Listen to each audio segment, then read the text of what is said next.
Yesterday, I posted a video about Ohio State and why I think they're the best overall team in college football. Today, I'm going to be talking about another team that is currently undefeated and ranked inside the top 10 of the AP poll. They're a playoff contender, and many people think they're one of the best teams in all of college football. But through the first month of the season, I honestly have no idea what to make of them. Today, I'm going to be talking about the USC Trojans and why I have no idea if they're good or not. Before we get to today's video, make sure to smash that subscribe button and turn on those notifications if you're new to my channel. If you're watching this video, odds are that you love college football, and odds are you aren't subscribed to my channel. So make sure to subscribe to one of the best college football communities here on YouTube. Also, if you could take a second and drop a like on this video, I would greatly appreciate it as well. It helps out with that YouTube algorithm and helps share the video with more college football fans. Plus, it only takes a second to do. Now, before I talk more about this USC team, let me just say, I know the Trojans are one of the better teams in all of college football. They're 6-0, ranked number 7 in the country, and are undefeated in conference play. So yes, I'm aware that they're one of the better teams in the entire country. But just how good are they? I honestly have no idea. Entering the season, I was lower on the Trojans than a lot of other people. I know that they brought in Lincoln Riley to be their new head coach, and I know that they killed it in the transfer portal. But still, this was a team that was 4-8 last season and was one of the worst teams in the entire Pac-12. I knew they'd be a much improved team in 2022, but I didn't think that they would be contending for a potential playoff spot. So, safe to say, they've exceeded my expectations so far through the first 6 games this year. But like I mentioned, I'm just not sure how good of a team they really are. Now, offensively, they've been one of the better teams in the entire nation. They're averaging more than 40 points a game and are top 15 in a lot of offensive categories. Caleb Williams has been fantastic as he's thrown for 1,600 yards with 14 passing touchdowns and only 1 interception. Travis Dye has probably been one of the more underrated pickups from the transfer portal this offseason as he's rushed for 600 yards, averaging 6 yards a carry with 6 rushing touchdowns. Meanwhile, you look at the wide receiver transfers they got, and they've all been fantastic as well. Jordan Addison has 32 receptions for 500 yards and 6 touchdowns, while Mario Williams has 22 receptions for 350 yards and 4 touchdowns. It's not just the offense, though, that's been fantastic so far for the Trojans in 2022. Their defense is allowing only 18 points a game, top 25 in the country. They're allowing fewer than 200 passing yards per game and 150 rushing yards per game. They're also killing it in the turnover game as they're averaging nearly 3 turnovers per contest. So offensively, the Trojans have looked good. Defensively, the Trojans have looked good, but for some reason, I just don't know if I buy it just yet. I know in yesterday's video, I talked about Ohio State's strength of schedule and the fact that they haven't really played anyone.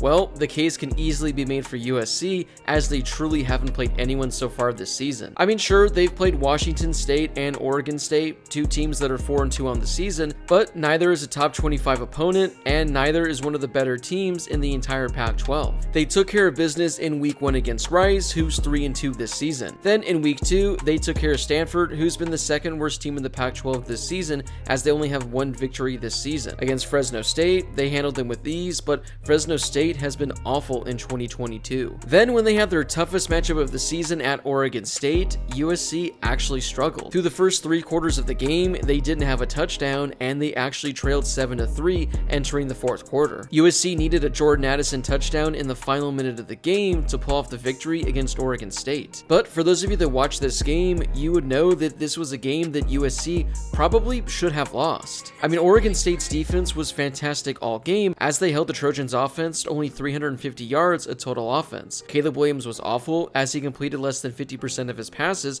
for 180 yards. I'm still fairly certain that Oregon State quarterback Chance Nolan had USC moneyline on his final leg of a parlay because he really had the worst game of his entire career. He threw 4 costly interceptions, but yet Oregon State was still able to hang around in this game. It wasn't pretty, and USC pulled off the victory, which I gotta tip my cap to. This was a hard-fought game, and USC stepped up and made the big plays when it mattered most. But still, had it not been for 4 turnovers on Oregon State's side, this is a game that the Beavers probably win with ease. So being their first game against a decent opponent, I wasn't all that impressed with how USC showed out. They then followed that up with a 17-point victory against Arizona State, but this was a game that Arizona State was really hanging around in. I mean, at halftime, USC was only up by 4 points against a team they were favored to beat by 28. Even late in the third quarter, the Sun Devils were still hanging around. ASU cut their deficit to only 10 points midway through the fourth quarter, but USC scored another touchdown to give them a comfortable 17-point win. Now, looking at the box score, a 17-point victory is something that you'll really be happy with.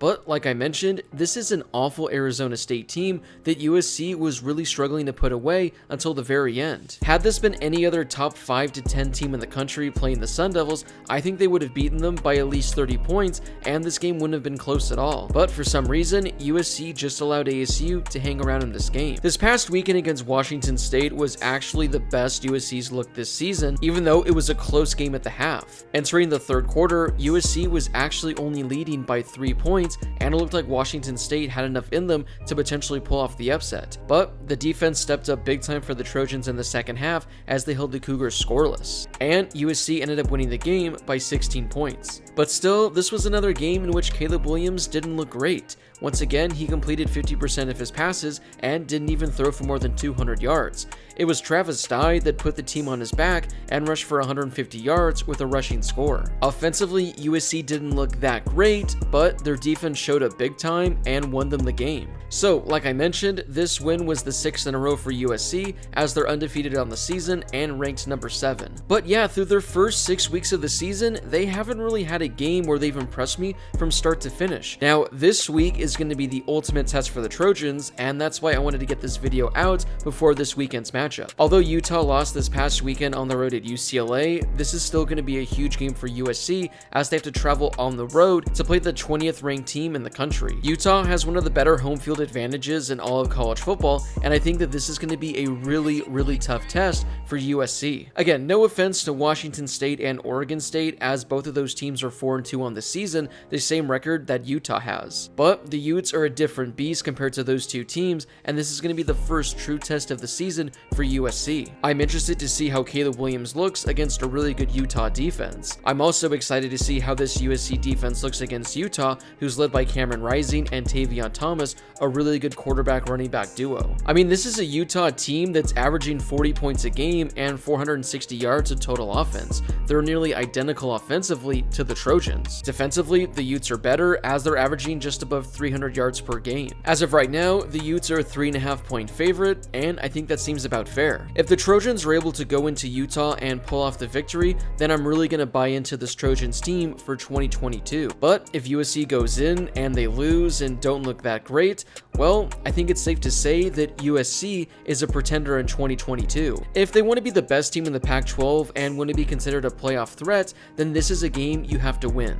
Not only that, I think this is a game that you need to look like you're in control of. Because looking at USC's schedule the rest of the way, this is probably their best chance of picking up a quality victory until the end of the season. Following this weekend's game against Utah, they play Arizona, Cal, and Colorado, so those should be 3 easy victories. They do have number 11 UCLA on the road the second to last week of the season, and they close the season with a home game against Notre Dame.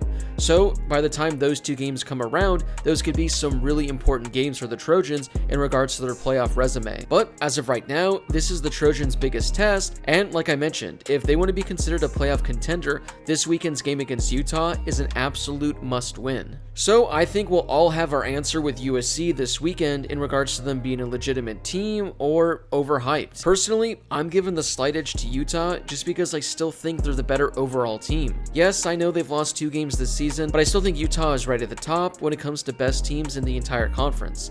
Like I mentioned, playing on the road at Utah at night is going to be a daunting task for the Trojans. But maybe USC wins the game in dominating fashion, proves me wrong, and shows everyone that they are truly one of the better teams in all of college football. But yeah, I just wanted to put together this video talking about USC because through 6 weeks, I really have no idea what to make of them. I know a lot of people are bought in, saying that they're 6-0 and that they're a playoff threat, but I know a lot of people also are thinking they haven't necessarily played anyone good yet and they're being overhyped. Well, after this weekend's game, we're going to have a much better understanding of just how good this USC team truly is. So, what are your thoughts on USC through the first month of the season?